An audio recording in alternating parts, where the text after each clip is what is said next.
Hi, my name is Audrey, and I'm an occupational therapy student. My diagnosis that I'm going to be doing my mental health video assessment on is intermittent explosive disorder. A little bit about the psychometrics of DERS, which is also the difficulties in emotion regulation scale. DERS is one of the most widely used self-reported measures of emotion regulation deficits. It's also been used to examine normative developmental processes and experiences. For example, identity development, procrastination, social participation, academic motivation and performance, and psychological responding to each associated with emotional regulation functioning.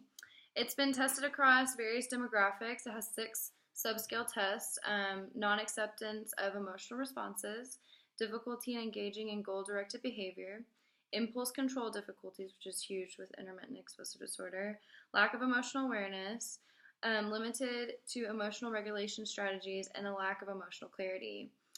The internal consistency of DERS is 0.93, and it's high on the retest reliability, and construct validity, according to a couple of the articles that I've attached. The reason why I picked DERS to do this assessment was intermittent explosive disorder's hallmark characteristic is emotional instability to stressors and triggers. The subscales coincide with behavioral responses of emotional regulation. This self-questionnaire gives the therapist insight on how the client's perspective of their disorder and their actions, as well as a quantifiable progress update to these changes. So you can test it over a period of time to see if therapy is actually working. So we're going to get started. Hi, my name is Audrey, and I'm going to be your occupational therapist. We're going to be doing the difficulties in emotional regulation scale. It's going to be a 36 statements, and if they apply to you, by writing the appropriate number in the scales 1 through 5. 1, 0 to 10%, so almost never. 2, sometimes 11 to 35%. 3, about half the time, 36 to 65%. 4, most of the time, 66 to 90%. And 5, almost always. And so I'm going to read these out loud, and Elle's going to give me one of her numbers on how that applies to her. So I am clear about my feelings. 4. I pay attention to how I feel. 5. I experience my emotions as overwhelming and out of control. 4.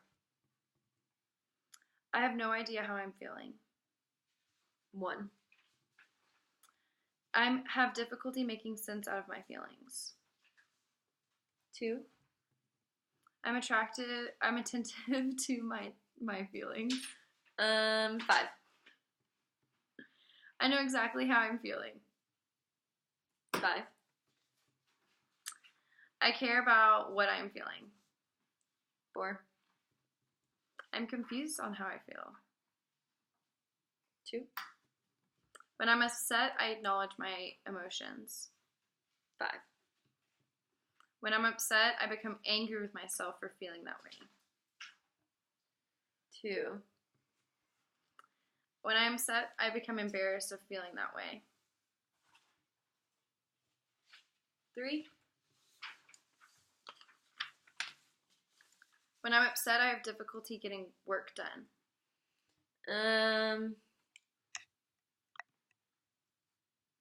2. When I'm upset, I become out of control. 1. When I'm upset, I believe that I will remain that way for a long time. 1. When I'm upset, I believe that I will end up feeling very depressed. 1. When I'm upset, I believe that my feelings are valid and important. 5. When I'm upset, I have difficulty focusing on other things. 4. When I'm upset, I feel out of control. 3. When I'm upset, I can still get things done. 3. When I'm upset, I feel ashamed with myself for feeling that way. 2. When I'm upset, I know that I can find a way to eventually feel better. 5. When I'm upset, I feel like I'm weak.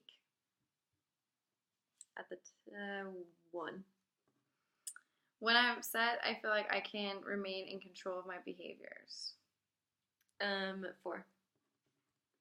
When I'm upset, I feel guilty for feeling that way. 2. When I'm upset, I have difficulty concentrating. 5. When I'm upset, I have difficulty controlling my behaviors. 2. When I'm upset, I believe there's nothing I can do to make myself feel better. Can you repeat that? When I'm upset, I believe that there is nothing I can do to make myself feel better. 2. When I'm upset, I become irritated with myself for feeling that way. 2. When I'm upset, I start feeling very bad about myself. 1. When I'm upset, I believe that wallowing in it is all I can do. 2. When I'm upset, I lose control over my behaviors. 1. When I'm upset, I have difficulty thinking about anything else. 5. When I'm upset, I take time to figure out what I'm really feeling. 5. When I'm upset, it takes me a long time to feel better. 2. When I'm upset, my emotions feel overwhelming. 5. Okay, so that is the 36 questions. And so afterwards, I would score the 36-item self-report questionnaire. They do reverse scoring items numbered, so the higher scores suggest greater problems with that emotional regulation. And so they have like 25, 21, 12, 11, 29, and 23 I would all add up, and that would be the score for non-acceptance of emotional responses, and that would be the same for the other 5 subsets. Thank you very much for your time. Thank you.